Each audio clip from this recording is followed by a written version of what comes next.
আমিরুল মুমিনিন ওমর ইবনুল খাত্তাব রাদিয়াল্লাহু তাআলা আনহু ইমামতি করতে করতে ইমামের এই জায়গায় দাঁড়িয়ে ফজরের নামাজের ইমামতি করতে করতে প্রথম রাকাতে কেরাত পড়া অবস্থায় এক মাজুসি এক কাফের ছদ্মবেশে হযরতে ওমর ইবনে খাত্তাবের কোমরের মধ্যে 7 থেকে 8টা ধারালো ছুরি দিয়ে খাই দিছে, আর ওই রক্তের ফোয়ারা বয়ে গেছে। ওই অবস্থাতেও ইমাম ওমর ইবনে খাত্তাব ওনার বরাবর পিছনে হযরতে আব্দুর রহমান ইবনে আউফ রাদিয়াল্লাহু তাআলা আনহু উনি দাঁড়ানো ছিল। ওনাকে টান দিয়া ধইরা ইমামের জায়গায় দাঁড় করাইয়া নিজে রক্তে ভাসতেছে এক পাশে সরে গিয়ে বলছে, আব্দুর রহমান, আগে ফজরের নামাজ শেষ করো, এরপরে আমারে ধৈর, আমারে কেউ ধরবা না, আমারে কেউ ধরবা না, আগে ফজরের সেজদা করো, আগে গোলামির সেজদা করো, আগে সেজদার হক আদায় করো।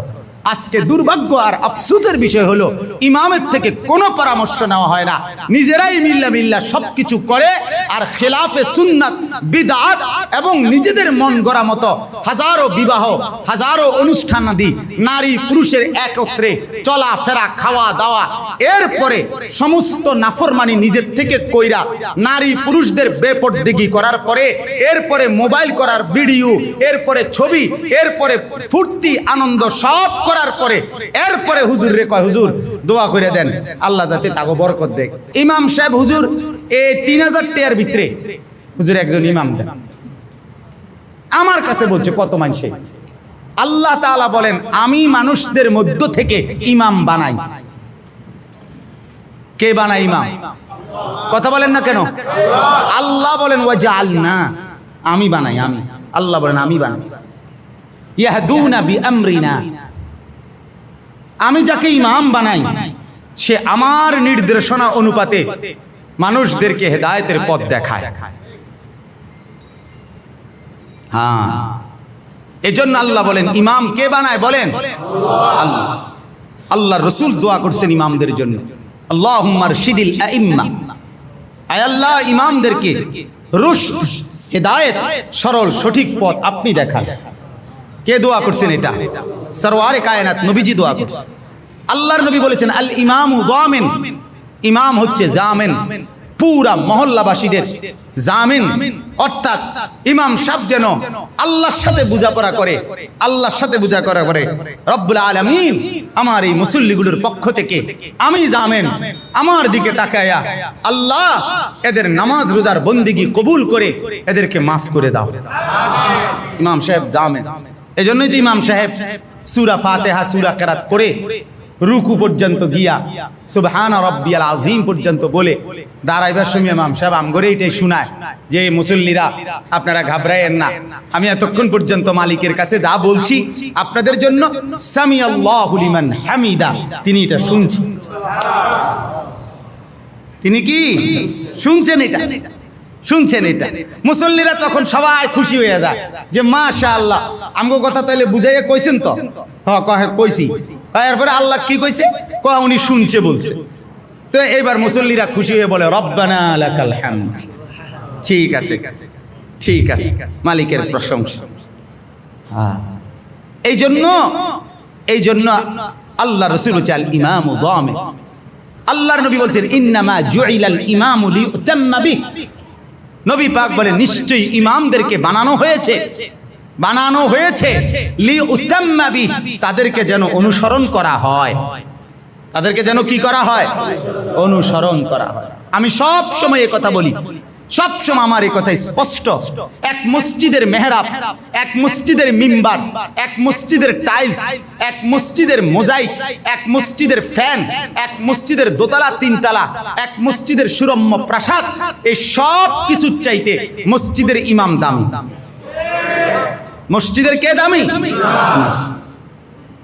ইমাম দামি। ইমামের এই জায়গায় একটু আগে যিনি নামাজ পড়াইছে পরে শুধু একবার ওই ইমাম সাহেবকে কল্পনা করতে বলেন। আপনিও কল্পনা করেন, মুসল্লি উনিও কল্পনা করেন, আপনি বলেন, উনারে জিজ্ঞাসা করেন আপনার আগে ইমাম কে ছিল, উনি বলবেন একজনের নাম। উনারে বলেন উনার আগে কে ছিল, উনি আরেকজন ইমামের নাম বলবে। উনারে বলেন এর আগে কে ইমাম ছিল, এভাবে বলতে বলতে ইমামের নাম বলতে থাকবে। একদিন একজন বলবে আমার আগে ইমাম ছিল সাইয়্যিদুনা আলী ইবনে আবি তালেব, হযরতে আলী। আলীকে বলেন আলী আপনার আগে ইমাম কে ছিল, বলবে সাইয়্যিদুনা উসমান ইবনে আফফান। ওসমান, ওসমান আপনার আগে ইমাম কে ছিল, বলবে সাইয়্যিদুনা আমিরুল মুমিনিন ওমর ইবনুল খাত্তাব রাদিয়াল্লাহু তাআলা আনহু। ইমামতি করতে করতে ইমামের এই জায়গায় দাঁড়িয়ে ফজরের নামাজের ইমামতি করতে করতে প্রথম রাকাতে কেরাত পড়া অবস্থায় এক মাজুসি, এক কাফের ছদ্মবেশে হযরতে ওমর ইবনে খাত্তাবের কোমরের মধ্যে 7 থেকে 8টা ধারালো ছুরি দিয়ে খাই দিছে, আর ওই রক্তের ফোয়ারা বয়ে গেছে। ওই অবস্থাতেও ইমাম ওমর ইবনে খাত্তাব ওনার বরাবর পিছনে হযরতে আব্দুর রহমান ইবনে আউফ রাদিয়াল্লাহু তাআলা আনহু উনি দাঁড়ানো ছিল।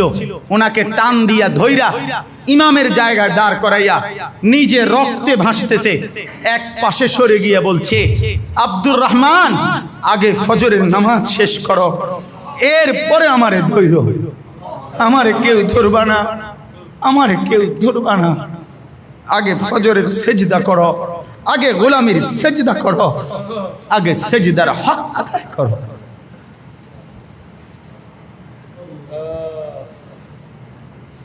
সাড়ে 10 বছরের খলিফা আমিরুল মুমিনিন ওমর তরফাইছে, রক্তে ভাসছে। ওই অবস্থায় ইমাম তার জিম্মাদারি আদায় করছে, জান দিয়ে দিছে, কিন্তু ইমাম তার জায়গা খালি হইতে দেয় না। ইমাম কি হইতে দেয় নাই? খালি হইতে দেয়। সেই ওমরকে বলো, ওমর তোমার আগে ইমাম কে ছিল? ওমর বলবে সাইয়্যিদুনা হ্যাঁ আবু বকর সিদ্দিক রাদিয়াল্লাহু তাআলা আনহু। এবার আবু বকর সিদ্দিককে বলেন সাইয়্যিদুনা আবু বকরকে বলেন, আবু বকর বলো তোমার আগে ইমাম কে ছিল? তো বলবে ইমামুল মুরসালিন, ইমামুল আম্বিয়া, ইমামুল আতকিয়া, ইমামুল আসফিয়া, নবী দো জাহাं, नबी ये दो शाह, नबी ये दो आलम, सुल्तान मदीना, शाह मदीना, सय्यदुर रसूल, मुसद्दिकुर रसूल, फख्र मौजूदात, रब करीमेर श्रेष्ठतम महबूब, महबूब मुहम्मदुर रसूलुल्लाह सल्लल्लाहु अलैहि वसल्लम। তিনি ইমাম ছিলেন। খবর আছে ইমামের জায়গায় যিনি দাঁড়ায় উনি কতটা ইজ্জতের মাকামে দাঁড়ায়, খবর আছে না? হ্যাঁ,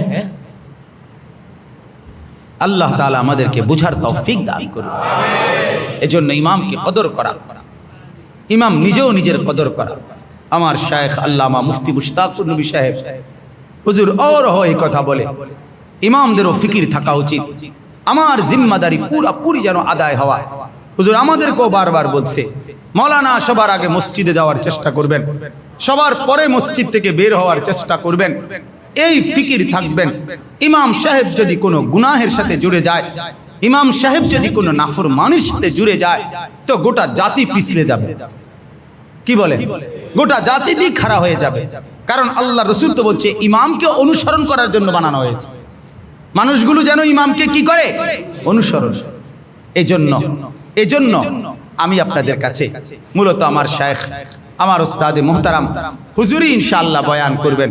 আমি আসলেই আমার পায়ে ব্যথা, তারপরও আশা আপনাদের কাছে আমি এতটুকুই মূলত এটাই বলতে চাইলাম, মেহেরবানি করে প্রত্যেকেই প্রথম কথা হলো 2020-এর এই দিন 10 মাস দেখতে দেখতে চলে গেছে। হ্যাঁ, শিক্ষা প্রতিষ্ঠান অনেক এখনো খুলে নাই। হ্যাঁ, স্কুল কলেজগুলো এখনো কি করে নাই? খোলে নাই। বাংলা পড়া বন্ধ, অঙ্ক পড়া বন্ধ, ইংরেজি বন্ধ, পদার্থবিজ্ঞান বন্ধ, জীববিজ্ঞান পড়া বন্ধ। আল্লাহ পাকের শুকর আর মেহেরবানি, সেজদা এখনো চলমান, কোরআনুল কারীমের তেলাওয়াত চলমান। এটাই প্রমাণ করে কোরআন কখনো বন্ধ হয় না, সেজদা কখনো কি হয় না? বন্ধ হয় না, ইবাদত বন্ধ হয় না। মোমেন কখনো থামে না। সুবহানাল্লাহ। মোমেন বাঁচলেও সমস্যা নাই, মোমেন মরলেও সমস্যা নাই, ঠিক কি না বলেন? করোনায় আইসা শেষ পর্যন্ত মৃত্যু দিবে, ডায়াবেটিসও কত মানুষের মারা গেছে, শুধু ফ্যাটের অসুখও কত মানুষের মারা গেছে, কথা বলেন না কেন? হ্যাঁ, করোনা ছাড়াও তো বহু কারণে মানুষ মারা গেছে, হাসতে হাসতেও তো কত মানুষ মারা গেছে, কোন রোগ ছাড়াও তো কত মানুষ মারা গেছে, ঠিক কি না বলেন? তো মরলে অসুবিধা কি? মরলে সমস্যাটা কি? কথা বলে এক ইমানদারের মরলেও কোনো সমস্যা নাই, বাঁচলেও কোনো কি নাই সমস্যা। আমার জিন্দেগি ঈমান আর আমল থাকলে, তাকওয়া আর পরহেজগারি থাকলে, সবর আর তাকওয়া থাকলে বেঁচে থাকাও দামি, মরে যাওয়াও দামি, বাঁচাও দামি, মরাও দামি। এই জন্য মেহেরবানি করে সবাই ইনশাআল্লাহ এই হিম্মতের উপরে থাকা যে এই মুসিবতের এই সময়গুলো আমাদের মাঝ থেকে যে পার হচ্ছে, পেরেশানির এই সময়গুলো আমাদের থেকে যে পার হচ্ছে, আমাদের বড়রের ছায়া আমাদের থেকে চলে যাচ্ছে, এই তরুণ নওজোয়ান যুবক আলেমদেরকে, এলাকাবাসীর কাছেও আবদার, ওদেরকে কদর করা উচিত, ঠিক কি না বলেন না কেন? ওনাদেরকে আগায়া দেওয়া উচিত। কিন্তু এটা বড় আফসোসের বিষয়, আমাদের সমাজের আকসার মানুষরা সবকিছু উন্নত, সবকিছু সবচেয়ে ভালো মানের হওয়া চাই মসজিদের, আর ইমাম সাহেব কোন রকম হওয়া চাই। ইমাম সাহেব হুজুর এই 3000 টাকার ভিতরে হুজুর একজন ইমাম দেন, আমার কাছে বলছে কত মানুষে 4000 টাকার ভিতরে হুজুর, আমরা তো বুঝেন তো, হ্যাঁ আমরা গরিব শরীফ মানুষ, আমরা 4000 টাকার ভিতরে একজন হুজুর দেন।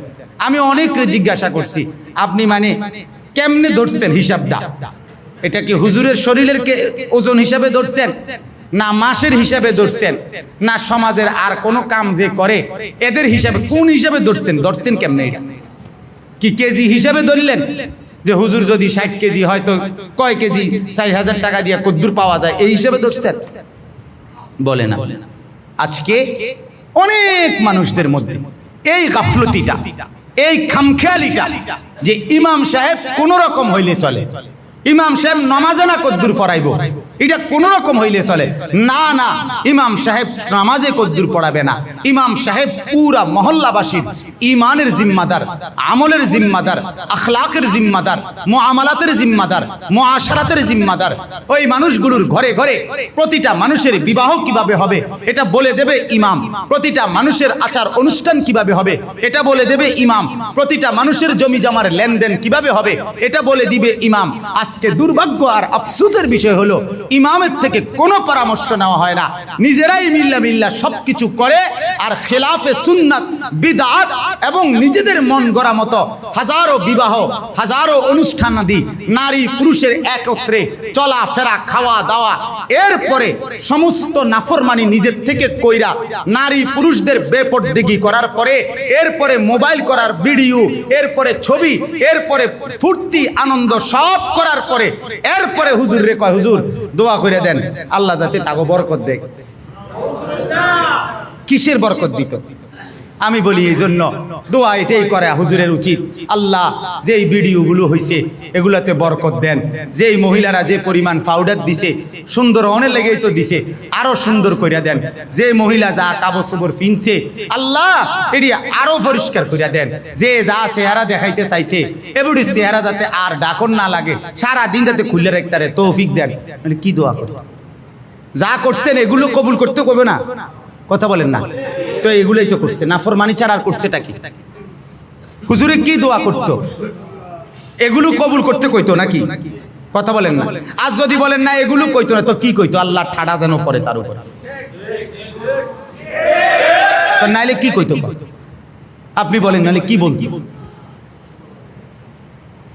এই জন্য আমার বাপ, আপনাদের কাছে আমাদের বিনীত অনুরোধ, এলাকাবাসী, সাধারণ জনগণ, আপনাদের কাছে আমার বিনীত অনুরোধ, আপনারাও আপনাদের নিজ নিজ মসজিদের মধ্যে যোগ্য ইমাম, উপযুক্ত সম্মান দিয়ে, উপযুক্ত হাদিয়া দিয়ে উপযুক্ত ইমাম রাখবেন। বলেন ইনশাআল্লাহ। আল্লাহ তাআলা আমাদের ইমামদেরকেও বরকত দিক, আল্লাহ তাআলা আমাদের মুসল্লিদেরকেও বরকত দিক, আল্লাহ আমাদের সবাইকে কবুল করুক। বলেন আমিন।